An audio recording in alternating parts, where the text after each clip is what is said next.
ನಮಸ್ಕಾರ. Banking book YouTube ಚಾನಲ್ಗೆ ನಿಮ್ಮೆಲ್ಲರಿಗೂ ಸ್ವಾಗತ. ಇವತ್ತಿನ ಈ ವಿಡಿಯೋದಲ್ಲಿ RRB PO ಇವತ್ತೇನು ನಡೆದಿತ್ತಲ್ಲ, ಅಂದರೆ 22 ನವೆಂಬರ್ ಇವತ್ತೇನು ನಡೆದಿತ್ತಲ್ಲ ಆ ಎಕ್ಸಾಮಿನ ಅನಲೈಸಿಸ್ ಮಾಡೋಣ. ಫಸ್ಟ್ ಶಿಫ್ಟಿನ ಅನಲೈಸಿಸ್ ಮಾಡೋಣ. ಕಂಪೇರ್ ಮಾಡಿ ಹೋದ ವರ್ಷ ಫಸ್ಟ್ ಶಿಫ್ಟಿನಲ್ಲಿ ಯಾವ ರೀತಿ ಕ್ವಶನ್ಸ್ ಬಂದಿದ್ದು, ಆಮೇಲೆ ಈ ವರ್ಷದ ಫಸ್ಟ್ ಶಿಫ್ಟಿನಲ್ಲಿ ಯಾವ ರೀತಿ ಕ್ವಶನ್ಸ್ ಇದ್ವು. ನಾವು ಆ ಹೋದ ವರ್ಷದ ಫಸ್ಟ್ ಶಿಫ್ಟಿನ ಕ್ವಶನ್ ಪೇಪರ್ ಡೀಟೇಲ್ ಆಗಿ ಡಿಸ್ಕಸ್ ಮಾಡಿದ್ದೀವಿ ಯೂಟ್ಯೂಬಲ್ಲಿ. ಆ ವಿಡಿಯೋಗಳು ಇದಾವೆ. ನೀವು ಒಂದು ಚಾನಲ್ ವಿಸಿಟ್ ಮಾಡಿದ್ರೆ ಅಲ್ಲಿ RRB 2025 ಅಂತ ಒಂದು ಪ್ಲೇ ಲಿಸ್ಟ್ ಇದೆ. ಆ ಪ್ಲೇ ಲಿಸ್ಟ್ ಅಲ್ಲಿ ಚೆಕ್ ಮಾಡ್ಕೊಂಡ್ರೆ ನಮ್ಗೆ ಆ ವಿಡಿಯೋಗಳು ಸಿಗ್ತವೆ. ಆ ಕ್ವಶನ್ಸ್ ಪೇಪರ್ಗಳಲ್ಲಿ ಯಾವ ರೀತಿ ಪ್ಯಾಟರ್ನ್ ಇತ್ತ ಅದು, ಆಮೇಲೆ ಈ ವರ್ಷದ ಫಸ್ಟ್ ಶಿಫ್ಟ್ ಅಲ್ಲಿ ಬಂದಂತಹ RRB POದು ಪ್ಯಾಟರ್ನ್ ಯಾವ ರೀತಿ ಇದೆ ಅನ್ನೋದನ್ನ ನೋಡೋಣ ಇವಾಗ. ಓಕೆ, ಫಸ್ಟ್ ಒನ್ ಇದು 2025 ಅಂದ್ರೆ ಇವತ್ತು ಬಂದಿರತಕ್ಕಂಥ RRB POದು ಏನು ಎಕ್ಸಾಮ್ದು ಪ್ಯಾಟರ್ನ್ ಇತ್ತು ಅನ್ನೋದು. ಇದು ಒಂದೇದು, ಇದು ಕಾಂಟ್, ಇದು ರೀಸನಿಂಗ್. ಇಲ್ಲಿ ಕಾಂಟ್ ಇದೆ. ಇದು 2024 ಅಂದ್ರೆ ಹೋದ ವರ್ಷ ನಡೆದಂಥ RRB PO ಎಕ್ಸಾಮಿನ ಅನಲೈಸಿಸ್. ಇದು ಹೋದ ವರ್ಷ ಕಾಂಟ್ ಯಾವ ರೀತಿ ಇದ್ದು ಕ್ವಶನ್ಸ್ಗಳು, ರೀಸನಿಂಗ್ ಯಾವ ರೀತಿ ಇದ್ದು ಕ್ವಶನ್ಸ್ಗಳು ಅಂತೇಳಿ. ಮೊದಲು ಕಾಂಟ್ ನೋಡೋಣ. ಈ ವರ್ಷ ಕಾಂಟ್ ಅಪ್ರಾಕ್ಸಿಮೇಷನ್ ಬಂದಿತ್ತಾ? ಅಪ್ರಾಕ್ಸಿಮೇಷನ್ ಮೇಲೆ 6 ಕ್ವಶನ್ ಬಂದಿದ್ವು. ಹೋದ ವರ್ಷ ಸೇಮ್ ಅಪ್ರಾಕ್ಸಿಮೇಷನ್ ಬಂದಿತ್ತು, 7 ಕ್ವಶನ್ ಬಂದಿದ್ವು. ಇದೇ ರೀತಿ ಫಸ್ಟ್ ಶಿಫ್ಟ್ ಅಲ್ಲಿ ಏನ್ ಬಂದಿದೆ ಅದೇ ಬಂದಿರುತ್ತೆ ಅಂತ ಹೇಳಕ್ ಹೋಗಂಗಿಲ್ಲ. ಬಟ್ ಈ ವಿಡಿಯೋಗಳು ಎರಡು ನಾವು ಅಪ್ಲೋಡ್ ಮಾಡಿದೀವಿ, most expected question paper video ಅಂತೇಳಿ. ಈ ಎರಡು ಕ್ವಾಂಟ್ದು ಮತ್ತು ರೀಸನಿಂಗ್ ವಿಡಿಯೋ ಮಾಡಿ ಅಪ್ಲೋಡ್ ಮಾಡಿದೀವಿ ಯೂಟ್ಯೂಬ್ ಚಾನಲ್ ಅಲ್ಲಿ. ಆ ವಿಡಿಯೋಗಳು ಯಾವ ರೀತಿ ಹೆಲ್ಪ್ ಆಗತ್ತೆ ನಿಮ್ಗೆ ಅನ್ನೋದು ಹೇಳೋ ದೃಷ್ಟಿಯಿಂದ ಅದನ್ನ ನಾನು ಇದು ಆ್ಯಡ್ ಮಾಡಿರೋದು. ಅಪ್ರಾಕ್ಸಿಮೇಷನ್ ಮೇಲೆ 6 ಕ್ವಶನ್ ಬಂದಿದ್ದು, ಅಪ್ರಾಕ್ಸಿಮೇಷನ್ ಮೇಲೆ ಇಲ್ಲಿ 7 ಕ್ವಶನ್ ಇದ್ದು ಹೋದ ವರ್ಷ. ಇದು ವರ್ಷದಲ್ಲಿ ಮಿಸ್ಸಿಂಗ್ ನಂಬರ್ ಸೀರೀಸ್ ಬಂದಿತ್ತು. ಸೇಮ್ ಮಿಸ್ಸಿಂಗ್ ನಂಬರ್ ಸೀರೀಸ್ ಹೋದ ವರ್ಷದ ಫಸ್ಟ್ ಶಿಫ್ಟ್ ಅಲ್ಲಿ 5 ಕ್ವಶನ್, ಹೋದ ವರ್ಷ 6 ಕ್ವಶನ್ ಬಂದಿದ್ದು. ಆ 6 ಸೇಮ್ ಟು ಸೇಮ್ ಕ್ವಶನ್ಗಳು ಕೂಡ ಡಿಸ್ಕಸ್ ಮಾಡಲಾಗಿದೆ ಆ ವಿಡಿಯೋದಲ್ಲಿ. ಆಮೇಲೆ ಕ್ವಾಡ್ರಾಟಿಕ್ ಇಕ್ವೇಷನ್ ಮೇಲೆ 5 ಕ್ವಶನ್ಸ್ ಬಂದಿದ್ದು, ಬಟ್ ಹೋದ ವರ್ಷದ ನಾವು ಬಿಡಿಸಿರೋದ್ರಲ್ಲಿ ಕ್ವಾಡ್ರಾಟಿಕ್ ಇಕ್ವೇಷನ್ ನಾವು ಬಿಡಿಸಿರ್ಲಿಲ್ಲ. DI ಮೇಲೆ ಸೇಮ್ ಟು ಸೇಮ್ ನೋಡಿಲ್ಲ. ಡಬಲ್ ಪೈ ಚಾರ್ಟ್ ನಾವು ಬಿಡಿಸಿದ್ವಿ. ಡಬಲ್ ಪೈ ಚಾರ್ಟ್ ಮೇಲೆ ಒಂದು DI ಬಂದಿತ್ತು. ಹೋದ ವರ್ಷ ಸ್ವಿಗ್ಗಿ ಮತ್ತು ಜೊಮ್ಯಾಟೊ ಡಾಟಾ ಕೊಟ್ಟಿದ್ದ. ಈ ವರ್ಷ ಏನ್ ಬಂದಿದ್ದು, 1% ಕೊಟ್ಟಿದ್ದ ಅದರ ಡಿಸ್ಟ್ರಿಬ್ಯೂಷನ್. ಆಮೇಲೆ ಈ ಕಡೆ 4% ಕೊಟ್ಟಿದ್ದ. ಇದು ಹೋದ ವರ್ಷದಲ್ಲಿ ಕೂಡ ಡಬಲ್ ಪೈ ಚಾರ್ಟ್, ಈ ವರ್ಷ ಕೂಡ ಇದು ಡಬಲ್ ಪೈ ಚಾರ್ಟ್ ಮೇಲೆ ಒಂದು DI ಬಂದಿತ್ತು.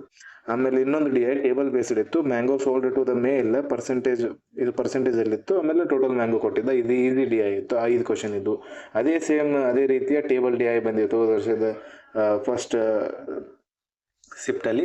ಅದ್ರ ಮೇಲೆ ಒಂದು ಕ್ವಶನ್ ಡಿಫಿಕಲ್ಟ್ ಇತ್ತು. ಉಳ್ಕದ 5 ಕ್ವಶನ್ಸ್ಗಳು ಈಸಿ ಇತ್ತು, ಮಾಡುವಂತದ್ದಾಗಿತ್ತು. ನೆಕ್ಸ್ಟ್ ಒಂದು ಕೇಸ್ಲೆಟ್ ಬಂದಿತ್ತು. ಸೇಮ್ ಇಲ್ಲಿ ಕೂಡ ಎರಡು ಹೋದ ವರ್ಷದ ಕೂಡ ಕೇಸ್ಲೆಟ್ ಬಂದಿತ್ತಲ್ಲ, ಅದು 3 ಜನ ಬಾಯ್ಸ್ ಮತ್ತು ಗರ್ಲ್ಸ್. ಇಲ್ಲಿ ಸೇಮ್ ನೋಡಿ, ಟೋಟಲ್ ಕೇಸ್ಲೆಟ್ ಅಲ್ಲಿ ಒಂದು ಬಸ್ ಇತ್ತು. ಆ ಬಸ್ ಅಲ್ಲಿ 40 ಸೀಟ್ಸ್ಗಳು ಇದ್ವು. ಅದರಲ್ಲಿ ವೇಕೆಂಟ್, ಆಕ್ಯುಪೈಡ್ ಸೀಟ್ಸ್ ಇದ್ದು. ಆಮೇಲೆ ಆ ವೇಕೆಂಟ್ ಅಲ್ಲಿ ಮೇಲ್, ಆಕ್ಯುಪೈಡ್ ಅಲ್ಲಿ ಮೇಲ್ ಮತ್ತೆ ಫಿಮೇಲ್ ರೇಷಿಯೋ ಕೊಟ್ಟಿದ್ದ. ಅಷ್ಟೇ ಈಸಿ ಇತ್ತು. ಆಮೇಲೆ ಅರ್ಧಮೆಟಿಕಲ್ 11 ಕ್ವಶನ್ ಬಂದಿದ್ದು. ಹೋದ ವರ್ಷ 12 ಕ್ವಶನ್ ಬಂದಿದ್ದು ಕ್ವಾಂಟಲ್. ಇದು ಈ ವರ್ಷದ ಇವತ್ತಿನ ಪೇಪರ್. ಇದು ಈ ರೀತಿ ಇತ್ತು ಇವತ್ತಿನ ಪೇಪರ್ ಫಸ್ಟ್ ಶಿಫ್ಟ್. ಸೆಕೆಂಡ್ ಅದೇ ಫಸ್ಟ್ ಶಿಫ್ಟ್ ಇಂದ ರೀಸನಿಂಗ್ ಯಾವ ರೀತಿ ಇತ್ತು ಪೇಪರ್ ನೋಡಿ. ಸಿಲಾಗ್ 3 ಕ್ವಶನ್ ಬಂದಿದ್ದು, 3x2. ಸಿಲಾಗ್ ಹೋದ ವರ್ಷದ 3 question, 3x2 same. Inequality 3 question, 2 comma based ಇದ್ದು, double comma based. Same 3 question double comma based. Blood relation easy level ಇತ್ತು, 3 question. Same blood relation easy to moderate ಇತ್ತು, 3 ಕ್ವಶನ್. ನಾವು ಮಾಡರೇಟ್ ಲೆವೆಲ್ ಬಿಡಿಸಿದ್ವಿ. ಆಮೇಲೆ ಒಂದು add one ಇತ್ತು ಹೋದ ವರ್ಷ. ಈ ವರ್ಷ ಕೂಡ ಆಡ್ ಒನ್ 1 ಕ್ವಶನ್ ಬಂದಿತ್ತು.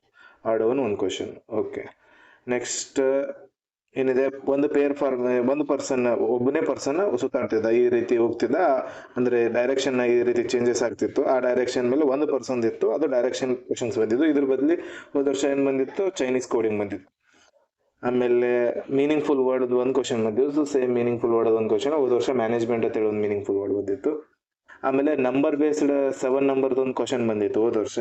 ಈ ನಂಬರ್ ಬೇಸ್ಡ್ ಇತ್ತು, ಪೇರ್ ಫಾರ್ಮೇಶನ್ ನಂಬರ್ ಬೇಸ್ಡ್ ಇತ್ತು. ಅದೇ ರೀತಿ ಲೆಂತಿ ನಂಬರ್ ಬೇಸ್ಡ್ ಒಂದು ಕ್ವಶನ್ ಇತ್ತು ಈ ಸತಿ pair formation number based. Lengthy ಅಂತಂದ್ರೆ ನಂಬರ್ ಮೇಲೆ ಪೇರ್ ಫಾರ್ಮೇಶನ್ ಜಾಸ್ತಿ ನಂಬರೇ ಕೊಟ್ಟಿರ್ತಾನೆ ಅವನು, ಬಟ್ ಅದು ಈಸಿ ಆಗುತ್ತೆ ನಂಬರ್ ಬೇಸ್ಡ್ ಪೇರ್ ಫಾರ್ಮೇಶನ್ ಮಾಡೋದು. ಆ ರೀತಿ ಕ್ವಶನ್ ಇತ್ತು. ಇನ್ನೊಂದು ನೆಕ್ಸ್ಟ್ ಆಯ್ತಾ, ಇದಾದ ನಂತರ ಇಲ್ಲಿವರೆಗೂ ಇದು ಮಿಸಲಿನಿಯಸ್ ಮುಗಿತ್ತು. ಇವಾಗ ಸಿಟ್ಟಿಂಗ್ ಅರೇಂಜ್ಮೆಂಟ್ ಪಜಲ್ ನೋಡೋಣ. ಸಿಟ್ಟಿಂಗ್ ಅರೇಂಜ್ಮೆಂಟ್ ಪಜಲ್ ಅಲ್ಲಿ ಇಲ್ಲಿ ಪ್ಯಾರಲಲ್ ರೋ ಬಂದಿತ್ತು ಹೋದ ವರ್ಷ. ಅದೇ ರೀತಿಯಲ್ಲಿ ಸರ್ಕಲರ್ ಬೇಸ್ಡ್ DI ಬಂದಿತ್ತು. ಸರ್ಕಲ್ ಅಲ್ಲಿ ಕೆಲವೊಂದು ಜನ ಒಳಗಡೆ, ಕೆಲವೊಂದು ಜನ ಹೊರಗಡೆ ನೋಡ್ತಿದ್ರು. ಅದ್ರ ಬದಲಿ ನಾವಿಲ್ಲಿ ಪ್ಯಾರಲಲ್ ರೋ 14 ಜನದ್ದು ಬಿಡಿಸಿದ್ವಿ. Linear row plus variability same to same. 7% linear row, sitting linear row arrangement ಅಲ್ಲಿ ಅದ್ರ ಜೊತೆ ವೇರಿಯಬಲ್ಸ್ಗಳು ಇತ್ತು ಅಷ್ಟೇ. ನೆಕ್ಸ್ಟ್ ಕಂಪ್ಯಾರಿಸನ್ ಬೇಸ್ಡ್ ಒಂದು ಕ್ವಶನ್ ಇತ್ತು. ಇಲ್ಲಿ ಕೂಡ ಕಂಪ್ಯಾರಿಸನ್ ಬೇಸ್ ಮೇಲೆ 3 ಕ್ವಶನ್ಸ್, ಸೇಮ್ ಕಂಪ್ಯಾರಿಸನ್ ಬೇಸ್ ಮೇಲೆ 3 ಕ್ವಶನ್ಸ್. ಹೈಟ್ ಕಂಪ್ಯಾರಿಸನ್ ಮಾಡಿದ 7%. ಇಲ್ಲಿ ಕೂಡ 7% ಇದೆ. ನೆಕ್ಸ್ಟ್ ಇಲ್ಲಿ ಬಾಕ್ಸ್ ಬೇಸ್ಡ್ ಮೇಲೆ ಒಂದು ಪದಲ್ ಬಂದಿತ್ತು ಈ ವರ್ಷ. 7 ಬಾಕ್ಸಿಂಗ್ ಸ್ಟಾಕ್, ಇದು 9 ಬಾಕ್ಸಿಂಗ್ ಸ್ಟಾಕ್ ಮೇಲೆ ಇಡಲಾಗಿತ್ತು. 9 ಬಾಕ್ಸ್, ಅದ್ರದ್ದು ಯಾವುದೇ ವೇರಿಯೇಬಲ್ಸ್ ಇರಲಿಲ್ಲ, ಈಸಿ ಇತ್ತು, ಇದು ಮಾಡುವಂಥದ್ದಾಗಿತ್ತು. ಆಮೇಲೆ ಹೋದ ವರ್ಷ ಅದೇ ರೀತಿ ಏನು ಬಂದಿತ್ತು, ಮಂತ್ ಬೇಸ್ಡ್ 9 ಪರ್ಸನ್ಸ್ ಇದ್ದು, ಮಂತ್ ಬೇಸ್ಡ್ ಜಿಗ್ಜಾಗ್ ಅಲ್ಲಿ ಮಂತ್ಸ್ಗಳಿದ್ವು, ಮಂತ್ ಬೇಸ್ಡ್ ಇತ್ತು. 9 ಮಂತ್ಸ್ ಕೊಟ್ಟಿದ್ದೆ, ಅದೇ 9 ಬಾಕ್ಸಸ್ ಕೊಟ್ಟಿದ್ದೆ ಈ ವರ್ಷ ಅಷ್ಟೇ. ಫ್ಲಾಟ್ ಅಂಡ್ ಫ್ಲೋರ್ ಬೇಸ್ಡ್ ಬಂದಿತ್ತು. ಈ ವರ್ಷ ಏನ್ ಬಂದಿದೆ, ಡೆಸಿಗ್ನೇಷನ್ ಬಂದಿದೆ. ಡೆಸಿಗ್ನೇಷನ್ ಅಂತಂದ್ರೆ ಒಬ್ಬ ಕಂಪ್ನಿ ಎಂ ಡಿ ಇರ್ತಾನೆ, ಎಂ ಡಿ ಕೆಳಗಡೆ ವರ್ಕ್ ಮಾಡೋ ಅಸಿಸ್ಟೆಂಟ್ ಎಂ ಡಿ ಇರ್ತಾನೆ, ಆಮೇಲೆ ಅಸಿಸ್ಟೆಂಟ್ ಜನರಲ್ ಮ್ಯಾನೇಜರ್, ಈ ರೀತಿ ಇವು ಡೆಸಿಗ್ನೇಷನ್ ಇವ್ರದ್ದು. ಆ ಡೆಸಿಗ್ನೇಷನ್ ಮೇಲೆ ಒಂದು ಕ್ವಶನ್ ಬಂದಿತ್ತು ಈ ವರ್ಷ.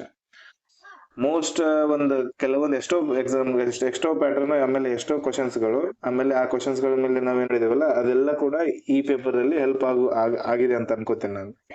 ಅದೇ ರೀತಿ ನಾವು ಇದು ಯಾವ ರೀತಿ ಆಯ್ತಲ್ಲ, ಈ ರೀತಿ ನಾವು RRB ಕ್ಲರ್ಕಿನ ಪ್ರೀವಿಯಸ್ ಇಯರ್ ಕ್ವಶನ್ಸ್ ಪೇಪರ್ಗಳು ಕೂಡ ಸಾಲ್ವ್ ಮಾಡಿದೀವಿ. ಇದು RRB PO ಒಂದೇ ಮಾಡಿದ್ವಿ, ಬಟ್ RRB ಕ್ಲರ್ಕಿನ 3 ಪೇಪರ್ಗಳು ಸಾಲ್ವ್ ಮಾಡಿದೀವಿ ನಾವು ಹೋದ ವರ್ಷದ್ದು. ಅದು ಇವಾಗ ನಿಮ್ಗೆ ಅಪ್ಕಮಿಂಗ್ RRB ಕ್ಲರ್ಕಿನ ಎಕ್ಸಾಮ್ಗೆ ಹೆಲ್ಪ್ ಆಗುತ್ತೆ. ಓಕೆ, ಆ ವಿಡಿಯೋಗಳು ನೋಡಿರ್ಲಿಲ್ಲ ಅಂದ್ರೆ ನೋಡ್ರಿ, ಚಾನಲ್ ಡಿಸ್ಕ್ರಿಪ್ಷನ್ ಅಲ್ಲಿ ಲಿಂಕ್ ಕೊಟ್ಟಿರ್ತೀನಿ, ಅಲ್ಲಿಂದ ನೀವು ಆ ವಿಡಿಯೋಗಳು ನೋಡ್ಬೋದು. All the best for your RRB clerk exam. ಆಮೇಲೆ ನಾಳೆ ಇರೋ RRB PO ಎಕ್ಸಾಮ್ ಐತಲ್ಲ, ಅವರಿಗೂ ಕೂಡ all the best. Thank you.